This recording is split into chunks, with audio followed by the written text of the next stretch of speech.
Selamat sahabat kepada semua teman-teman dimanapun berada. Kembali lagi bersama dengan saya, Ariel Kurnaidi. Pada hari Sabat ini kita akan mempelajari pelajaran sekolah Sabat kita yang ke-7.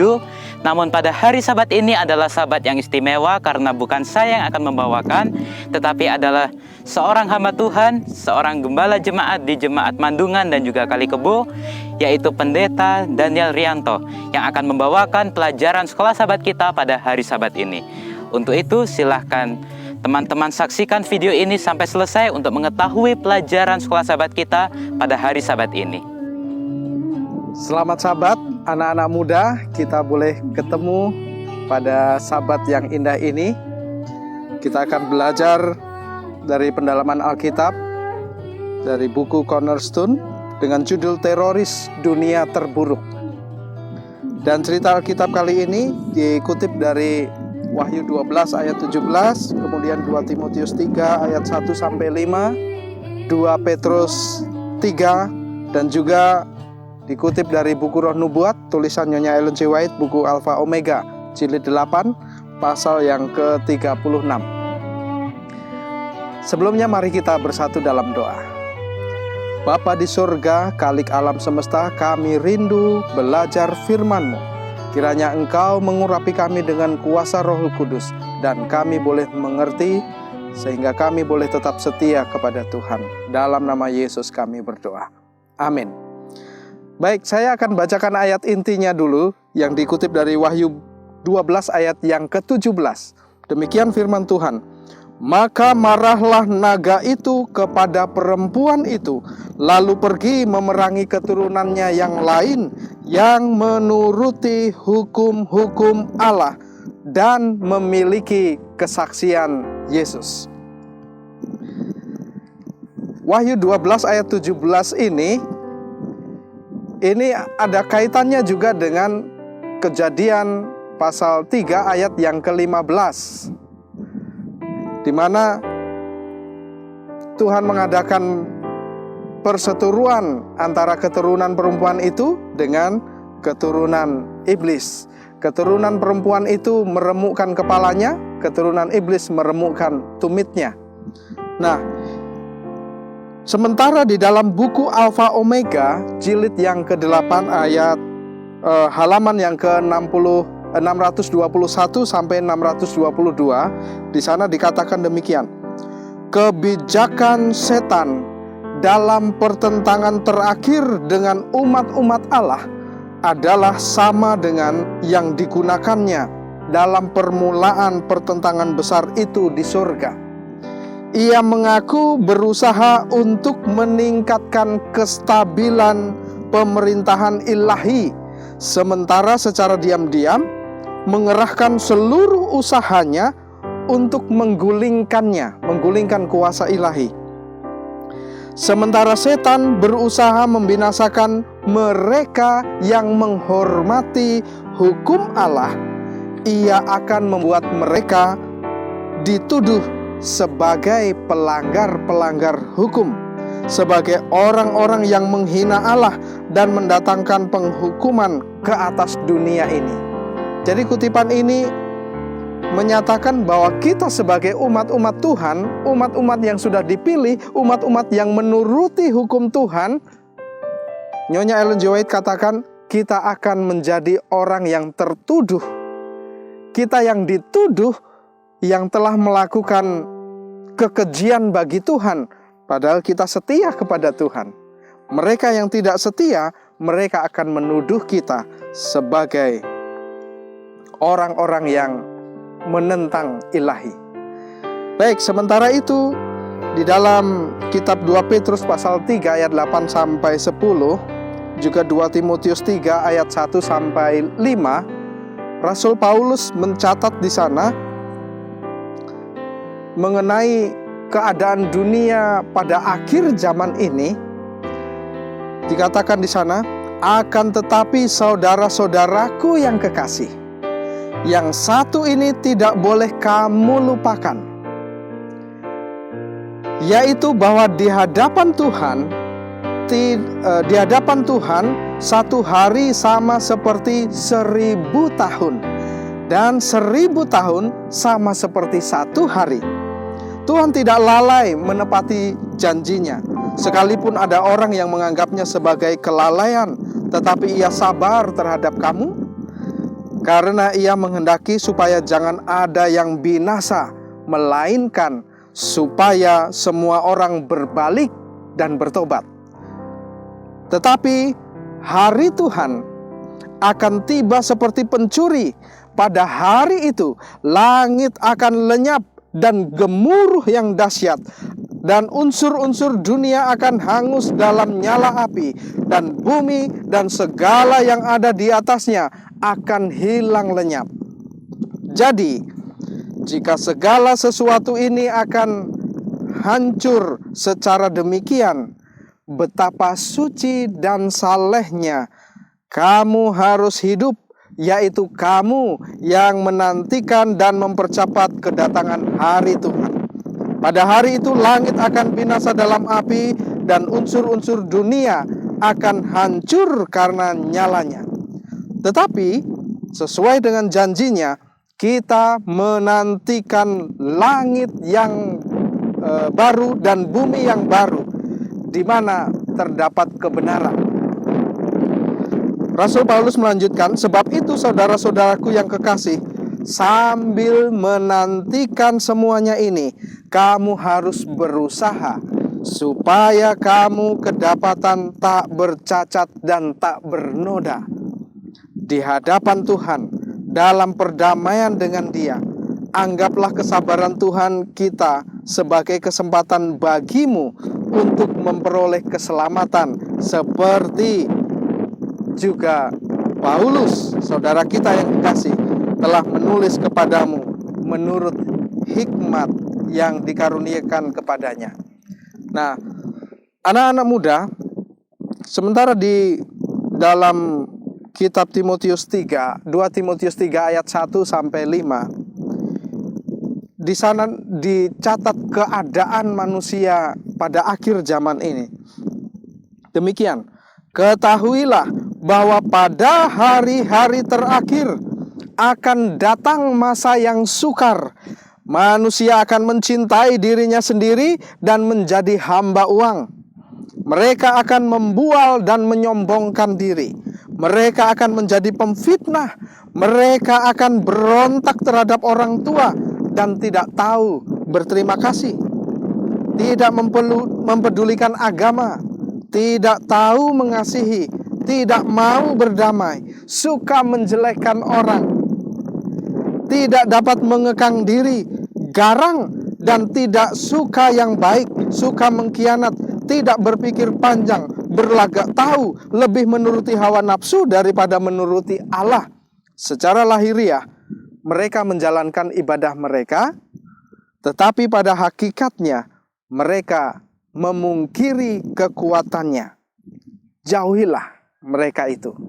Nah, anak-anak muda yang dikasihi oleh Tuhan, dalam Wahyu 12 ayat 17 tadi dikatakan bahwa pengikut Allah yang setia didefinisikan sebagai mereka yang menurut kepada hukum-hukumnya dan memiliki kesaksian Yesus. Di dalam Wahyu 19 ayat 10, kesaksian Yesus adalah roh nubuat, yang berarti bahwa Yesus berkomunikasi dengan umatnya melalui nubuatan. Kita sebagai anak-anak muda yang mau belajar firman Tuhan, kita diarahkan untuk belajar firman Tuhan mengenai nubuatan pada akhir zaman. Apa yang akan terjadi pada akhir zaman? Lalu bagaimanakah kabar Petrus?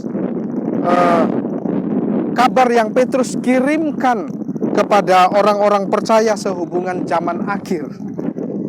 Dalam 2 Petrus 3 ayat 8 sampai 18, jika dibandingkan dengan 2 Timotius 3 ayat 1 sampai 5 tadi, sementara orang-orang kita umat Tuhan, anak-anak muda khususnya, kita akan hidup saleh, seberapa saleh, betapa suci dan salehnya kita harus hidup untuk menanti dan mempercepat kedatangan hari Tuhan. Bagaimana kita hidup suci dan kita hidup saleh? Sementara di 2 Timotius 3 ayat 1-5 tadi dikatakan tentang keadaan manusia pada akhir zaman. Manusia akan mencintai dirinya sendiri, menjadi hamba uang. Kita termasuk di mana? Bisakah kita meninggalkan keadaan manusia pada akhir zaman, di mana kita berpikiran mementingkan diri sendiri? Anak muda yang dikasihi Tuhan, anak-anak muda yang dipilih oleh Tuhan, kita harus hidup suci dan kita harus hidup saleh agar kita bisa meninggalkan segala sesuatu kehidupan dunia yang sangat tidak baik pada akhirnya. Keadaan dunia pada akhirnya akan hancur. Bahkan keadaan anak-anak muda pada akhir zaman, mereka tidak menghormati orang tuanya, tidak peduli dengan agamanya, tidak peduli dengan apa yang ada di sekitarnya, mementingkan diri, menyombongkan diri, dan bahkan garang. Jadi kedua perikop yang ditulis oleh Rasul Paulus dari buku 2 Petrus 3 dan 2 Timotius 3 ini seperti bertolak belakang. Maksud saya bukan bertolak belakang, berbeda keadaan. Kita umat Tuhan dituntut harus hidup suci dan saleh. Sementara keadaan akhir zaman, orang-orang akan banyak yang meninggalkan Tuhan, banyak orang yang garang, sombong, tidak peduli dengan orang lain. Bagaimana kita bisa hidup suci? Apakah artinya hidup suci? Di dalam Imamat 20 ayat 8 di sana dikatakan, demikianlah kamu harus berpegang pada ketetapanku dan melakukannya. Akulah Tuhan yang menguduskan kamu. Bagaimana kita harus hidup suci? Kita menurut hukum Tuhan. Karena di Wahyu 12 ayat 17 tadi, yang diperangi oleh setan adalah umat-umat Tuhan yang menuruti hukum-hukum Allah dan memiliki kesaksian Yesus. Untuk itu bagaimana kita hidup suci? Imamat 20 ayat 8 katakan, kita harus memegang ketetapan Tuhan. Memegang ketetapan Tuhan dan melakukannya. Bukan hanya sekedar menghafal hukum-hukum Tuhan, tapi melakukannya. Akulah Tuhan yang menguduskan kamu. Kalau kita menuruti hukum-hukum Tuhan, Tuhan katakan Tuhan yang akan menguduskan kita, menyucikan kita. Jadi bukan perbuatan kita, itu Allah yang bertindak. Sementara di dalam 1 Korintus 11 ayat 1 dikatakan demikian. Jadilah pengikutku sama seperti aku juga menjadi pengikut Kristus. Rasul Paulus katakan demikian. Jadilah pengikutku karena aku juga menjadi pengikut Kristus. Berikutnya Titus 2 ayat 15. Beritakanlah semuanya itu, nasihatilah dan yakinkanlah orang dengan segala kewibawaanmu. Janganlah ada orang yang menganggap engkau rendah. Anak muda, kita adalah umat pilihan Tuhan. Jangan ada yang menganggap kalian sebagai anak muda, sebagai orang yang rendah. Bagian terakhir firman Tuhan, Wahyu 20 ayat 14. Mereka akan memperoleh hak atas pohon-pohon kehidupan dan masuk melalui pintu-pintu gerbang ke dalam kota itu. Setiap orang yang menuruti hukum Tuhan dan melakukannya, mereka akan memperoleh hak atas pohon kehidupan. Kita ingat Adam dan Hawa setelah mereka jatuh ke dalam dosa, Adam dan Hawa diusir dari Taman Eden Kenapa diusir dari Taman Eden? Mereka sudah berdosa, seharusnya mereka mati. Mereka diusir dari Taman Eden supaya mereka tidak memakan buah pohon kehidupan. Bayangkan, akibat dosa adalah kematian dan kondisi fisik merosot, daya pikir merosot, semua kehidupan manusia merosot akibat dosa. Kekuatan tubuh pun merosot. Bayangkan kalau sudah tua, tidak bisa berjalan, hanya tiduran di tempat tidur, sementara mereka memakan pohon kehidupan, mereka akan tetap hidup tapi di dalam sengsara. Kita tidak bisa bayangkan itu. Hidup kekal setelah makan pohon kehidupan, tapi mereka sengsara. Makanya Adam dan Hawa supaya tidak makan pohon kehidupan, mereka diusir dari Taman Eden.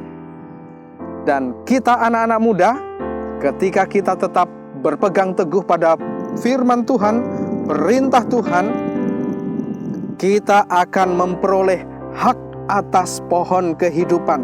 Artinya kita akan hidup kekal. Kita akan masuk ke surga, ke kota itu, melalui pintu-pintu gerbang kota Yerusalem yang baru. Lalu seorang penulis dan pembicara, dia mantan rektor Santa Paul Episcopal Church di Darien, Connecticut, bernama Terry Fulan. Dia mengatakan buah roh hanya bertumbuh di kebun penurutan. Kalau kita ini mau hidup suci, kita akan hidup di dalam roh. Artinya begitu, kita hidup di dalam roh, dan buah roh hanya bertumbuh di kebun penurutan. Harus menurut.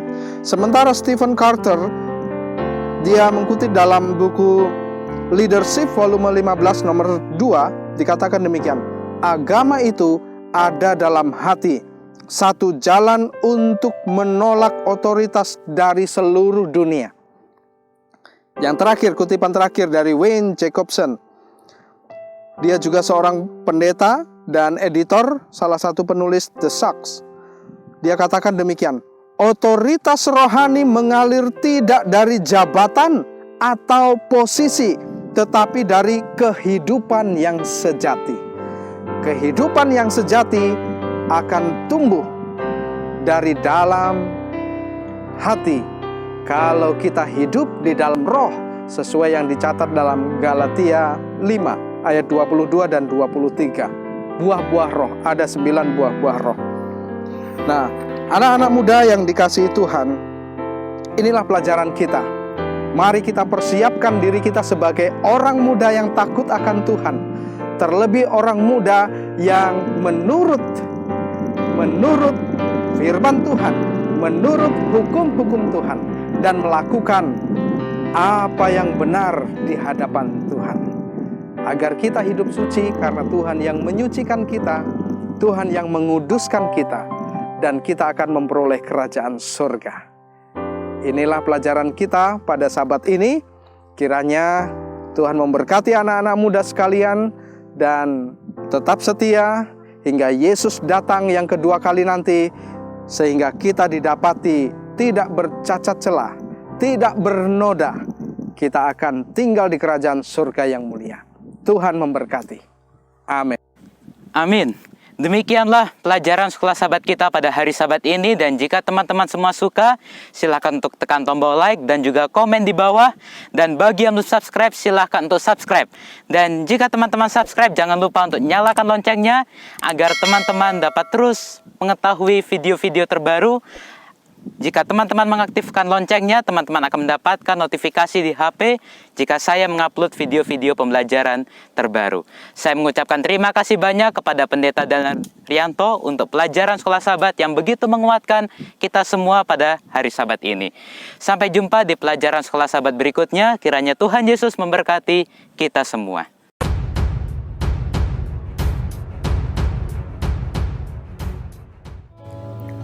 Punya masker tapi tidak dipakai, apa gunanya jika mau selamat?